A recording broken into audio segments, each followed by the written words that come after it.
बाबाजी और हुजूर जी की प्यारी संगत जी, राधा स्वामी जी। संगत जी, हमारे चैनल भजन मार्गम में आपका हार्दिक स्वागत है। आज हम एक बहुत ही महत्वपूर्ण विषय पर चर्चा करेंगे, 84 लाख योनियों से मुक्ति। यह मुक्ति हर आत्मा का परम लक्ष्य है, क्योंकि इस जन्ममरण के चक्र में आत्मा को असंख्य दुखों और कष्टों का सामना करना पड़ता है। हमारे प्यारे बाबाजी के अनुसार इस संसार रूपी कठिन और मायाजाल से बाहर निकलने का केवल एक ही मार्ग है, शब्द की कमाई और नाम की कमाई। संगत जी, कृपया इस वीडियो को अंत तक देखें, क्योंकि इसमें बाबाजी ने 84 लाख योनियों से जुड़े कुछ गहरे रहस्य उजागर किए हैं। साथ ही हमारे चैनल को अवश्य सब्सक्राइब करें, ताकि आप हमेशा इस आध्यात्मिक ज्ञान से जुड़े रह सकें। संगत जी, अब आइए इस विषय को गुरु अर्जुन देव जी के पावन वचनों से आरंभ करते हैं। लख 84 जोन सबाई, मानस कऊ प्रबदी वड्याई। इस पौड़ी ते जो नर चुके, सो आई जाई दुख पाईदा।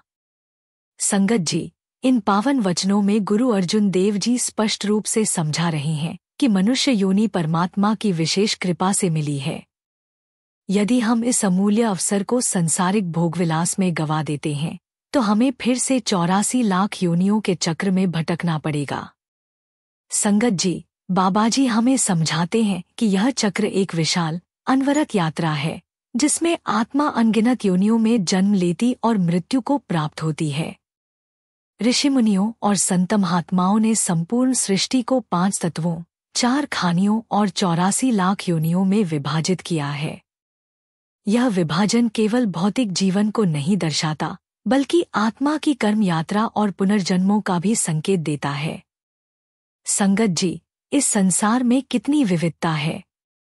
लाखों प्रकार के पेड़ पौधे, फल फूल, कीड़े मकोड़े, पक्षी, जलचर, पशु, भूत प्रेत और देवी देवता हैं। यह सब योनियां आत्मा को उसके कर्मों के आधार पर प्राप्त होती हैं। मनुष्य योनि ही एकमात्र कर्म योनि है, जहां आत्मा अपने कर्मों को सुधार सकती है। बाकी सभी योनियां केवल भोग योनियां हैं, जिनमें आत्मा सिर्फ अपने पिछले कर्मों का फल भोगती है। संगत जी, बाबाजी हमें यह भी समझाते हैं कि जीवन का यह मनुष्य रूप प्रभु भक्ति के लिए एक अनमोल अवसर है। जब हम इस अवसर को व्यर्थ गवा देते हैं, तो हमें पुनः 84 लाख योनियों के चक्र में जाना पड़ता है। गुरु अर्जुन देव जी के अनुसार हमारे कर्म ही हमारे पुनर्जन्म का आधार बनते हैं। यह कर्मों का ही प्रभाव है कि हमें बार बार जन्म लेना पड़ता है और इस दुनिया में सुख दुख का अनुभव करना पड़ता है। संगत जी, बाबाजी कहते हैं कि नेक कर्म बुरे कर्मों को मिटा नहीं सकते। पुण्य और पाप दोनों ही आत्मा को 84 लाख योनियों के चक्र में बांधते हैं। इसका अर्थ यह है कि हम चाहे जितने भी पुण्य कर्म कर लें, वे हमारे पाप कर्मों को नष्ट नहीं कर सकते। हमारे जीवन में किए गए सभी कर्मों का हिसाब होता है। पुण्य करने से हमें सुख मिलता है और पाप करने से हमें दुख सहना पड़ता है। संगत जी, यह जीवन हमें परमात्मा की भक्ति के लिए मिला है। यदि हमने इसे व्यर्थ गवा दिया, तो फिर हमें जन्ममरण के इस चक्र में भटकना पड़ेगा। बाबाजी हमें यही समझाते हैं कि सद्गुरु की शरण में आकर शब्द की कमाई करें और सच्चे प्रेम और भक्ति से प्रभु का स्मरण करें। तभी हम इस अंतहीन 84 के चक्र से मुक्त हो सकते हैं। संगत जी, बाबाजी समझाते हैं कि पुण्य और पाप का बंधन हमें बार बार इस संसार में खींच लाता है। यही कर्म 84 के चक्र का आधार बनते हैं। जब हमारे पुण्य और पाप का लेखा समाप्त होता है, तो हमें मनुष्य योनि प्राप्त होती है, जो एक सुनहरी अवसर है। यह अवसर हमें अपने कर्म सुधारने और परमात्मा की भक्ति करने का अवसर देता है। लेकिन दुर्भाग्यवश अधिकतर लोग इस अनमोल अवसर को पहचान नहीं पाते और सांसारिक मोहमाया में उलझे रहते हैं। संगत जी, एक बुद्धिमान व्यक्ति ने कहा था, जीवन एक भोज है, लेकिन बहुत से लोग भूख से मर जाते हैं क्योंकि उन्हें इस भोज के बारे में पता ही नहीं होता। यह कथन हमारे जीवन की सच्चाई को दर्शाता है। जब हम अपने मित्रों, परिवार के सदस्यों या जानने वालों से मिलते हैं, तो सामान्यतः हम उनसे पूछते हैं, आपके जीवन में सब कुछ कैसा चल रहा है? लेकिन हमारा उत्तर अक्सर केवल बाहरी जीवन तक ही सीमित रहता है। काम, परिवार, उपलब्धियां, संपत्ति, स्वास्थ्य आदि।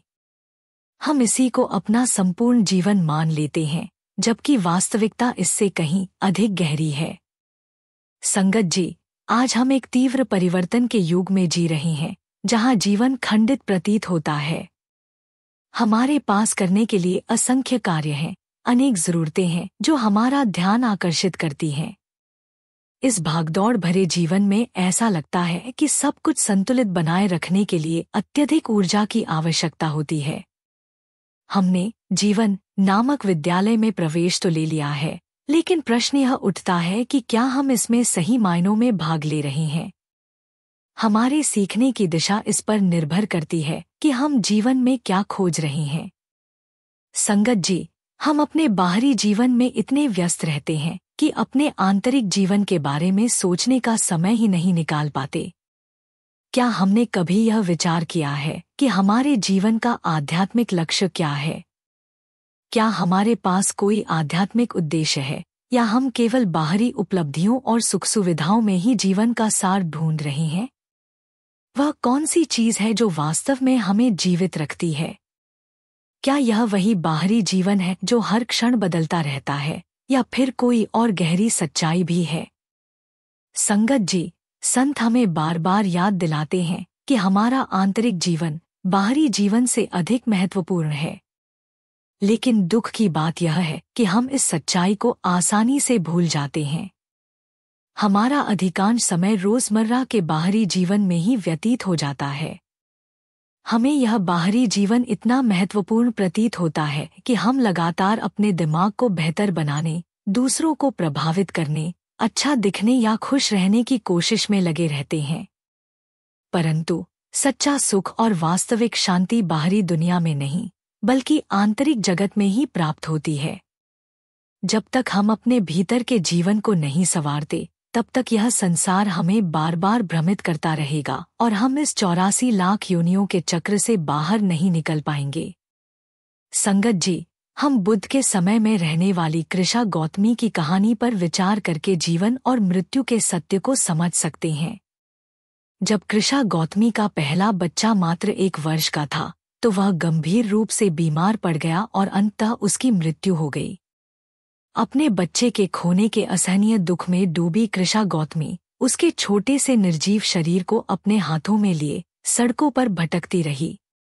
वह हर किसी से विनती करती रही कि कोई उसे ऐसी दवा दे जिससे उसका बच्चा फिर से जीवित हो सके। कुछ लोगों ने उसे अनदेखा किया, कुछ ने उसका मजाक उड़ाया और कुछ ने उसे पागल समझा। अंततः उसे एक बुद्धिमान व्यक्ति मिला जिसने कहा कि केवल बुद्धि उसकी सहायता कर सकते हैं। संगत जी, आशा से भरकर कृषा गौतमी बुद्ध के पास पहुंची और अपने मृत शिशु को उनके चरणों में रखते हुए अपनी व्यथा सुनाई। बुद्ध ने करुणा से उसकी बात सुनी और फिर धीरे से कहा, तुम्हारे दर्द को ठीक करने का केवल एक ही उपाय है। जाओ और ऐसे घर से सरसों का एक दाना ले आओ जहां कभी कोई मृत्यु न हुई हो। संगत जी, कृषा गौतमी को इस समाधान से बहुत प्रसन्नता हुई और वह तुरंत शहर की ओर चल पड़ी। उसने पहले घर में दस्तक दी और अपनी मांग रखी, लेकिन उत्तर मिला, इस घर में कई प्रियजनों की मृत्यु हुई है। वह दूसरे घर गई, वहां भी यही उत्तर मिला।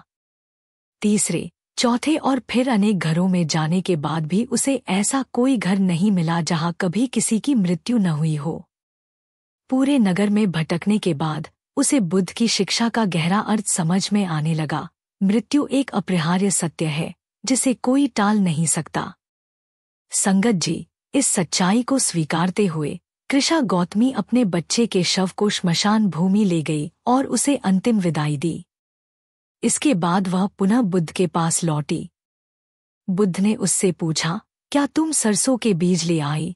कृषा गौतमी ने उत्तर दिया, नहीं, लेकिन अब मैं वह पाठ समझने लगी हूँ जो आप मुझे सिखाना चाहते थे।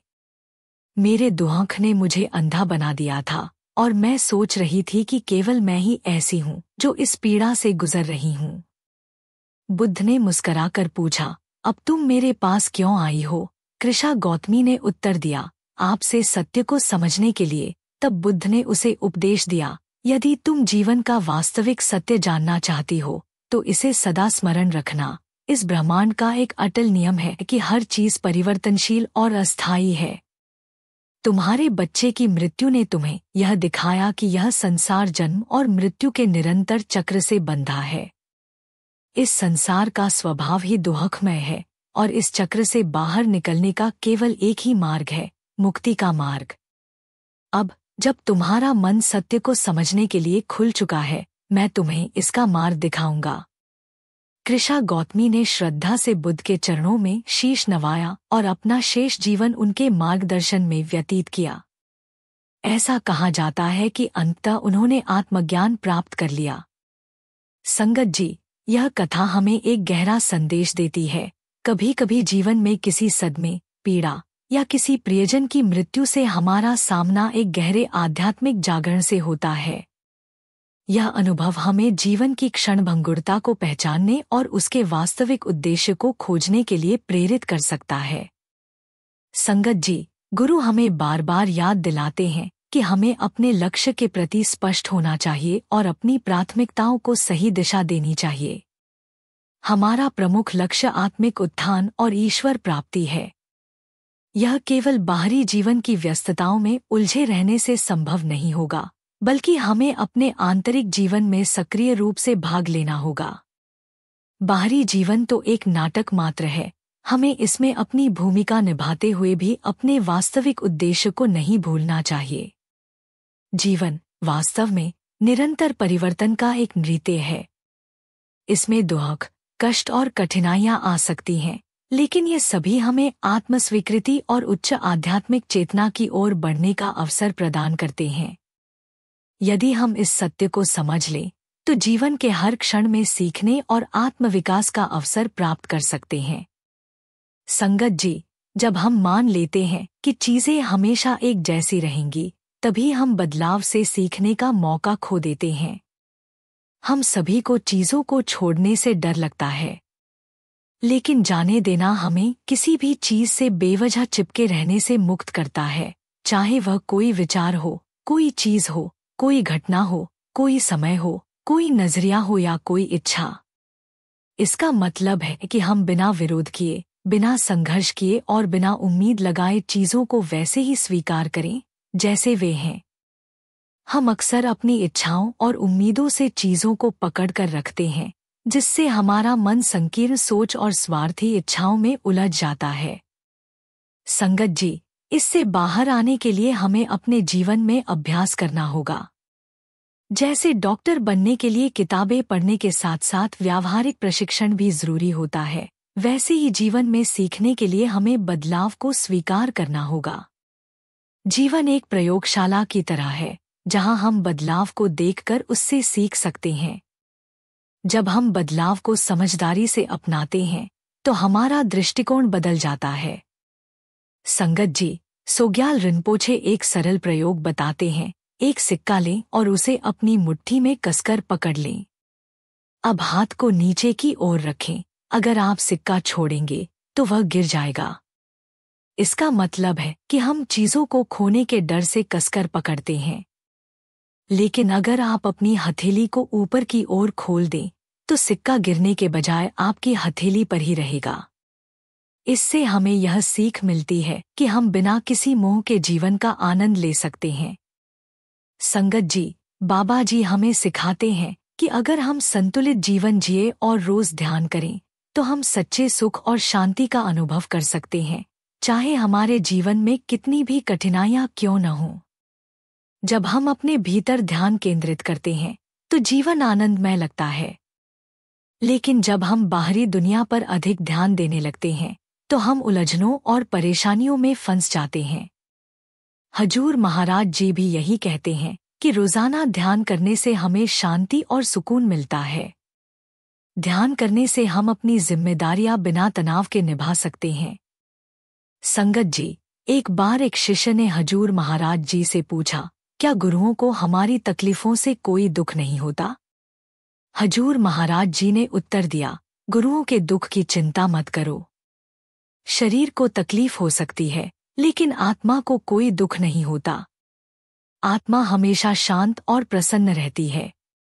संगत जी, अब सवाल यह है कि हम अपनी इच्छाओं और लगाव से कैसे मुक्त हो सकते हैं। हम सभी खुश रहना चाहते हैं, लेकिन कई बार हम गलत तरीकों से खुशी पाने की कोशिश करते हैं, जिससे हमें और ज्यादा दुख मिलता है।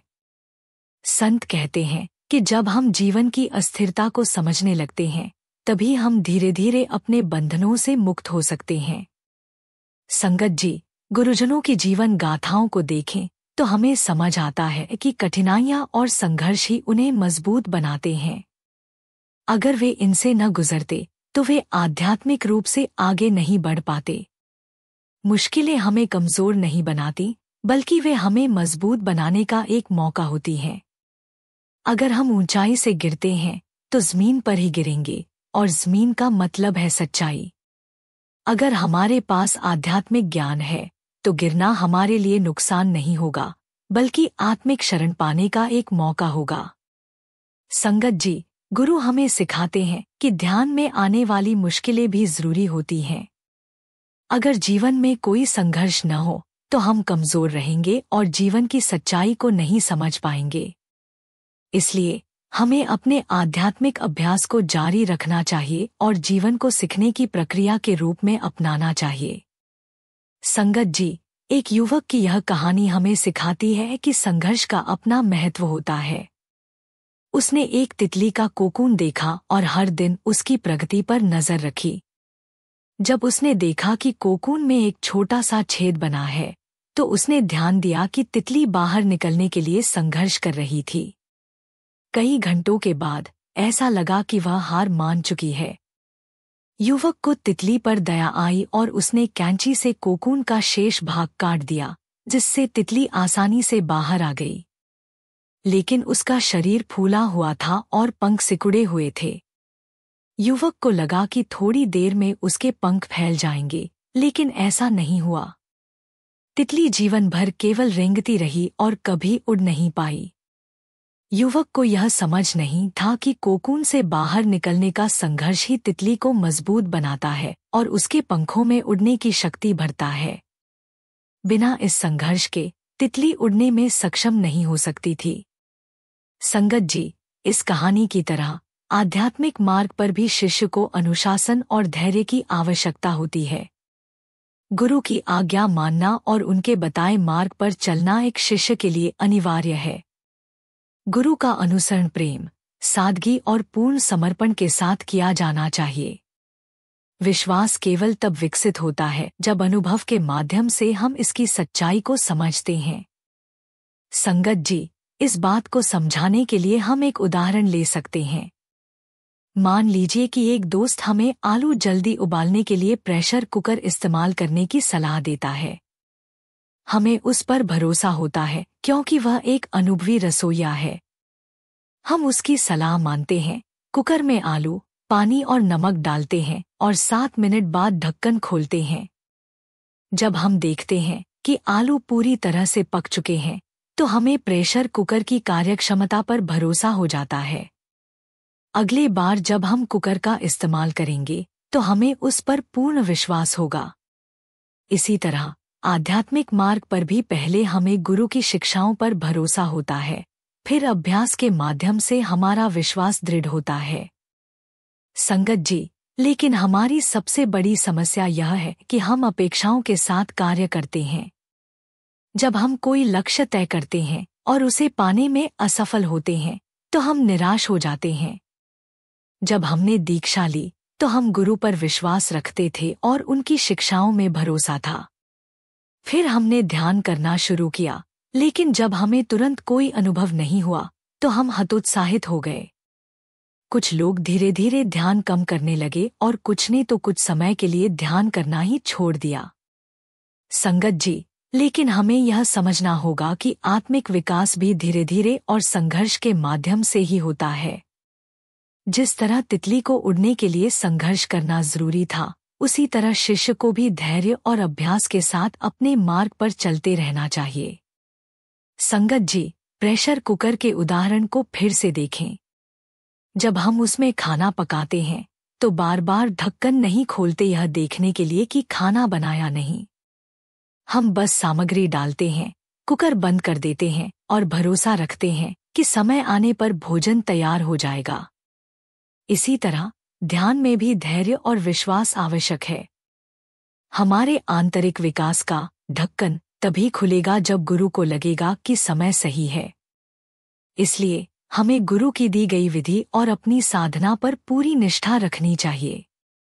महान गुरु कहते हैं कि हर सच्चा शिष्य आंतरिक रूप से प्रगति कर रहा होता है, भले ही उसे इसका अनुभव न हो। संगत जी, एंथनी डेमेलो ने अपनी व्याख्यान जीवन के प्रति जागे में बताया कि हम बचपन से ही इस धारणा के साथ बड़े होते हैं कि खुश रहने के लिए हमें पैसा, सफलता, अच्छे रिश्ते, मित्रता और अन्य भौतिक चीजों की जरूरत होती है। हमें यह सिखाया जाता है कि इन चीजों के बिना हम खुश नहीं रह सकते और यही लगाव का जन्म देता है। जब यह धारणा अवचेतन में गहराई से बैठ जाती है तो यह हमारी वास्तविकता बन जाती है। लेकिन हजूर महाराज स्पष्ट करते हैं कि सच्ची खुशी बाहरी चीजों में नहीं बल्कि भीतर की शांति में है। मन हमेशा खुशी की तलाश में रहता है, लेकिन इंद्रियों का गुलाम होने के कारण वह दुखी रहता है। संगत जी, हमें अपनी पारंपरिक सोच और अपेक्षाओं को छोड़ना सीखना होगा। जीवन में आने वाली घटनाओं को एक अभिनेता की तरह देखना चाहिए, न कि उन्हें अपनी पहचान से जोड़ना चाहिए। आखिरकार कुछ भी स्थायी रूप से मेरा नहीं है। हम यहाँ केवल अपनी भूमिका निभाने आए हैं। संगत जी, हम उन पक्षियों की तरह हैं जो ऊंची चट्टान पर पहुंच चुके हैं। आगे बढ़ने के लिए हमें ध्यान के पंखों के सहारे छलांग लगानी होगी और अज्ञात की ओर उड़ान भरनी होगी। गुरु हमें संभालेंगे और हमारे सच्चे घर तक पहुंचाएंगे। लेकिन तब तक हमारा एकमात्र कर्तव्य है नियमित अभ्यास करते रहना। हजूर महाराज हमें आश्वस्त करते हैं कि ध्यान से ही परम सुख की प्राप्ति होती है। वे कहते हैं, जब आत्मा अपने स्रोत में विलीन हो जाती है तो वह सर्वोत्तम आनंद का अनुभव करती है, जो किसी भी सांसारिक सुख से कहीं अधिक है। संगत जी, हमारे प्यारे बाबा जी हमें याद दिलाते हैं कि यह मनुष्य जन्म एक अनमोल अवसर है, क्योंकि केवल इसी जीवन में हम अपने कर्मों को सुधार सकते हैं और प्रभु भक्ति के माध्यम से परमेश्वर से मिल सकते हैं। यह जन्म हमें इसलिए मिला है ताकि हम अपने अच्छे और बुरे कर्मों का भेद समझ सकें और आध्यात्मिक रूप से आगे बढ़ सकें।